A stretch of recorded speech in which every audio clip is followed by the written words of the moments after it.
Hello everyone and welcome back to another video. Francesco here. Welcome to the Keep Productive YouTube channel. If you're brand new and if you're a regular, welcome back. So today's video I'm going to entirely pass over to Matt Raglan from the YouTube channel.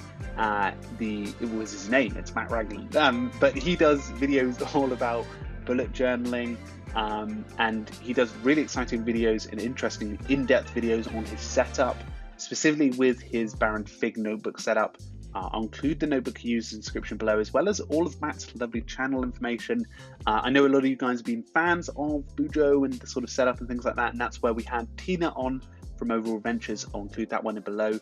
But really, this video is all Matt, so I'm going to pass over to him and he will share a bit more about his channel, but I'll include all of the lovely stuff in the description below.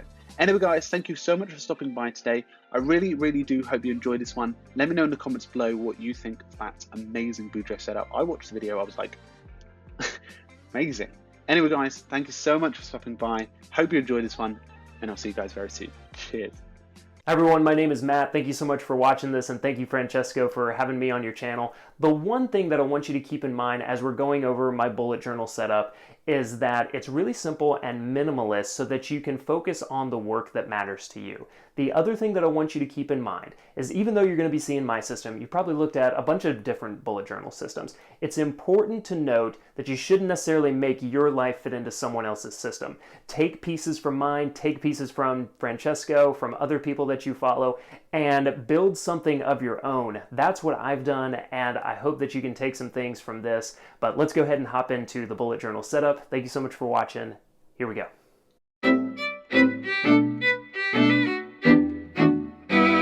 To start out, I want to show you two different types of bullet journals. One is the Bullet Journal Official Leuchtturm 1917. It's a great journal. We're going to look at that really quick because it is the official one. And then the one I've been using this year, which is the slightly smaller Baron Fig Confidant. I love the Baron Fig. They're both great. You can't go wrong with either journal. I do like that the cover is one that you can put stickers on because I love stickers. The thing that is really nice about the Leuchtturm, because it is the Bullet Journal Official, is that you already have some tips and some things directly from Ryder, who created the bullet journal system. And it'll show you things like, here's your index, it's already set up for you. And the index, as you can see, I didn't really use it, but I could put my index here, and then this is the future log. This is where you would normally be putting everything for the year. This was just too much space for me. As you can see, I didn't really put a ton in for the beginning, for the year, just some big events, but I normally do those in a month-to-month structure instead, and I'll show you how I'm doing that so far in 2018 with the Baron Fig. Something else that's really useful inside of the Leuchtturm is the bullet journal legend or key. And so just a dot for a task, completing it, just a strike through, migrate, schedule, note. I'm going to show you a few of these things. Just going back to what I said right at the beginning is, do whatever works best for you and create a system that works for you. Don't feel like you have to fit your own don't feel like you have to fit your life into someone else's system, okay? Go ahead and use the pieces that make sense for you and go ahead and put that into your own system. That's what I've done, and that's what has really worked for me. Another thing that I'll do, as you see, is just write the date and notes here on the pages on the outside, more stickers on the back. I do really like that it has a pocket. Oh boy, drink coupons. It has a pocket with free drinks in the back. I don't know if yours is going to come with free drinks, but that is a nice thing. Let me show you how I would, in the bullet journal here, lay out a week and a month. So a couple of things that I like to do, and you'll see this more in the Baron Fig, is that I track my mood over the course of a month. Let me go ahead and zoom in here and show you this. But things like happy, content, creative, sad, stressed, busy, energized, tired. So I just there's two blocks for each day, one being the morning and one being the afternoon. So at the end of the day or a couple of days later, I'll just go in and fill how I was feeling. The other thing that I'll do, this is one system that I used called a bar graph method. And in it, you can see I just have in a bar going down 6 a.m., 7, 8, 9, 10. So just throughout the day. And then over to the right here, I have those top tasks. You're going to see this is where I would have had, this is where you start to see more of the key. I personally only really use 3 different types of keys of signifiers. There's the "this is a thing to do," "I have done this thing," Xing it out. And then if I didn't get to it, so here's a thing, and then migrating it over. Okay?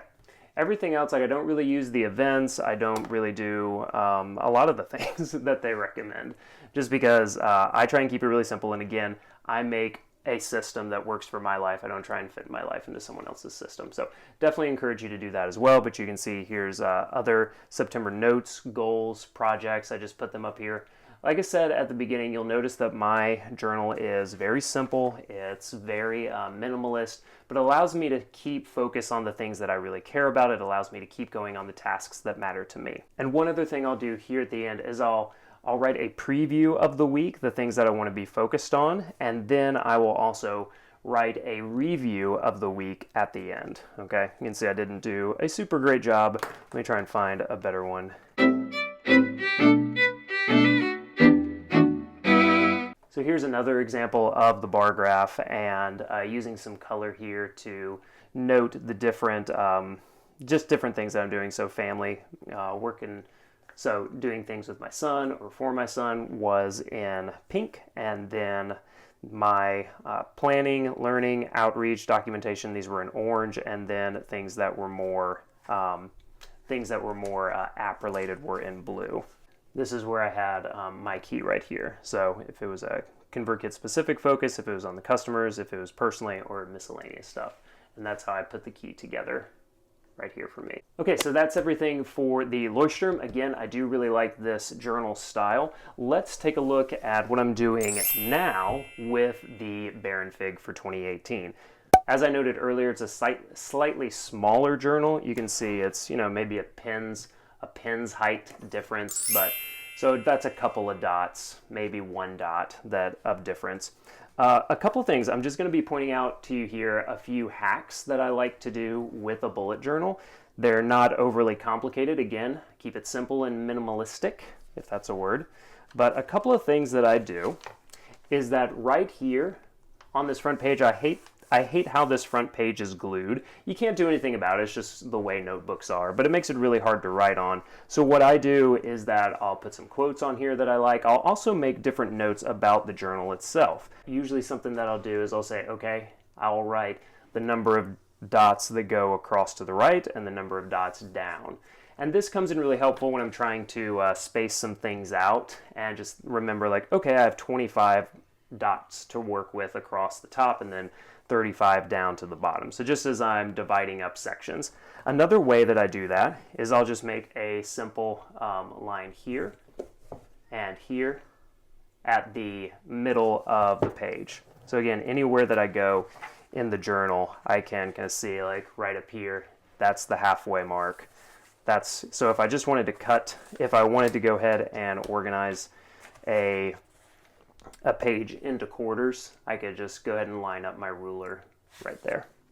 Makes it really easy without any more counting. So this is the first full page of the Baron Fig for me. And remember how I showed you the Leuchtturm has 4 pages for the year? I just have 1. And I just need, because really all I'm doing right here for this is I'm just putting down like the main events, like any travel. It's not anything that I'm doing a lot of. And like this was a run that I did, another run. This is a trip down to Florida to see my family. I had family visiting in Nashville, going to Florida again. Actually, that is not gonna happen. We're camping instead, and not going to San Francisco tier.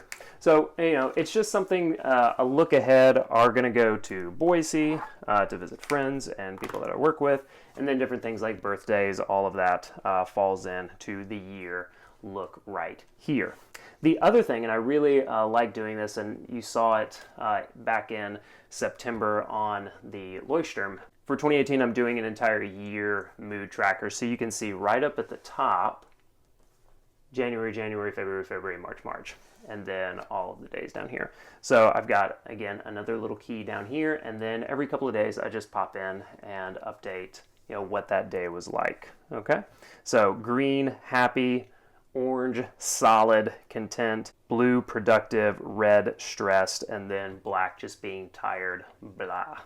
So that's something you can do. I find it really useful to kind of look back and see the end of February and the beginning of March was kind of rough. And so it was helpful for me to kind of note that, and I can look back and be like, oh, okay, need to kind of be aware of that. Now, I can connect this to, I did a big marathon, and it was tough, and that was challenging, and it's being reflected here. So I can kind of sync all those things up and be like, oh yeah, that's why that happened. Another thing that I do, just to help like find the months, that I have these little page markers here. So I'm going to have one of these for each of the months. Let's go ahead and hop into March. While I'm tracking my mood here, I'm tracking my habits for each month here. And March has been a little bit more challenging of a month for me. I haven't been as on top of my habits, and that's kind of reflected in my productivity and my happiness. And so that's been really useful to pay attention to know how much these matter and how well they work for me. But this is where I'm just tracking the 5 habits that I have for each day. And so the E is for exercise, the C is for creating something, D is for deep work, J is for journaling, and then R is for reading. Now the colors that I'm using for all of these are with the Staedtler Tri Plus fine liner. These are fantastic. These are fantastic pens. I love them. I just got them at Target, but you can get them on Amazon. They're like $10 for this whole pack.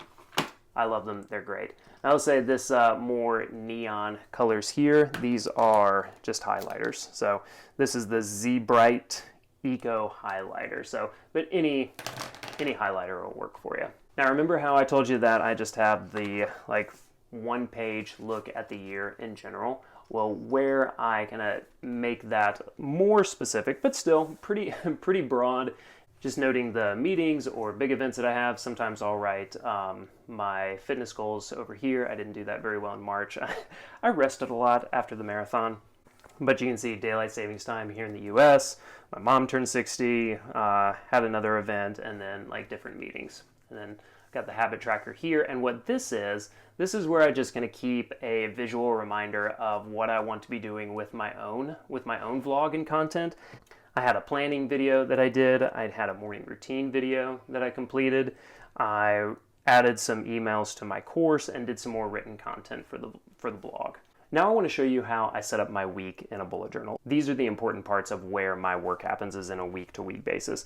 What you'll see on the left side here are 10 blocks, and these 10 blocks each represent 4 hours. So 1, 2, 3, 4, 5, 6, 7, 8, 9, 10 times 4 equals 40 hours.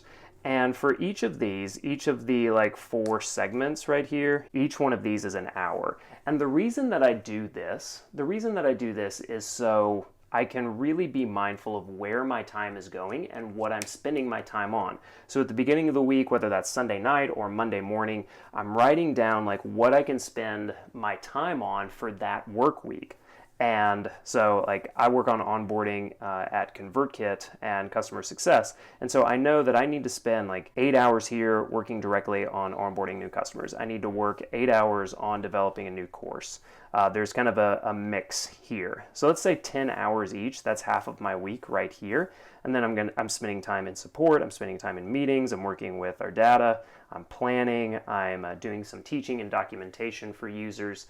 And so this way, when I'm going through this, and at the end of every day, I'll just go through, I'll take one of these highlighters, and I'll literally, like just, if I was to have done that, like, okay, two more hours on onboarding. What this really helps me with is if I get to, like, say, Thursday, and my meeting bar specifically is already full, and someone's like, hey, Matt, can you hop into a meeting? This gives me some space to say, like, no, I've already spent all my time in meetings. If we can, let's try and push this to next week. So this really will help you be more mindful of where you're spending your time on your projects, and it doesn't have to be for work. It could be for your side hustle. It could be for something you want to do just as a habit. Any of that will work, but it really helps me, and it's helped a lot of other people be more mindful of where your time is going and be able to set boundaries on what you can and can't do with your time. The other thing that I'll do over here, and let me go ahead and zoom in a little bit, This is how I block out my time and schedule it and also track it. I'm not going to give it enough time in this video, but if you want to check out on my channel, I do have a couple of time tracking videos and playlists that explain this even more. But basically what I'm looking to do is track the time that I'm spending outside of work. So this is what I do with my work time, and this is what I do outside of work. And so you can see, like, I spend from 5, basically all of 5 a.m. is at the gym, and then driving home from the gym, still gym. Read, spending time with my son, going for a walk, and then, so that's basically 4 a.m. to 9 a.m. And then this is all work time, so I don't track that because that's what's happening over here. So this is what I'm spending my non-work time on, and again, this really helps me track and stay mindful of where I'm spending my time. And then this is where I put my agenda items, like 11 a.m. I had a team meeting. At 10 a.m. these should have been switched, but oh well. I had to update my manager of what I was doing for the week. And so this is where I put like timed things for that day. The other thing that I'll do, and this is really important, this is again getting back to more of the traditional bullet journaling, is I put my top tasks over to the right, and then I'll write down what those are for, and this also goes into what I did for Tuesday as well. Do tickets, course update, update new bill. Again, that was down here. Check on billing, onboarding, checkup. This is where I would put all my top tasks down. And again, same thing. I'm just going to be checking those off. And then if I need to migrate one, I would just do the little angle bracket right here. The other thing that I'm doing here on Friday, and sorry for the blocking, just got to keep some of these things private. What did I learn? What was the main thing that I need to take away from this week? Any patterns that I'm noticing that I need to be mapping and I'm mindful about? And then how did I move forward? It's really important to me to be moving forward in personal growth and ability. And so I'll just make little notes about these 4 questions. What did I learn? What was the main thing? Any pattern mapping I need to notice? And then how did I move forward? Now I do want to show you real quick what a month ahead will look like for me, totally blank. This is for April. I'm changing a couple of things up and doing like an entire spread of the month itself. I went ahead and did it as a Monday through Saturday, Sunday. April 1st is actually a Sunday, but since I don't normally do much, honestly, on Sundays, try and keep those unscheduled, plus it's Easter, so I just know what I'm going to be doing that day. I'm starting on the 2nd right here in terms of the tracking, and I'll come all the way down. English up here, Spanish, French, German, Japanese, just something to keep my brain thinking of other things. Daily habits still right here, pie chart for videos here, and then you can see this is just my setup for the week ahead that I just showed you. So the 10 blocks that I have for tracking my work projects, the time blocks that I have for my outside of work projects, just noting that it's Monday, and then my top tasks. All right, everyone, thank you again so much for watching. If you have any questions, please drop them into the comments. Make sure you give Francesco a thumbs up here. And if you haven't subscribed to his channel, please go ahead and do that. I'll be sure and answer any questions that you have in the comments. Thanks for checking out my channel too. And I can't wait to share some more of this with you and just be a part of this community. Take care and have a great day. Bye.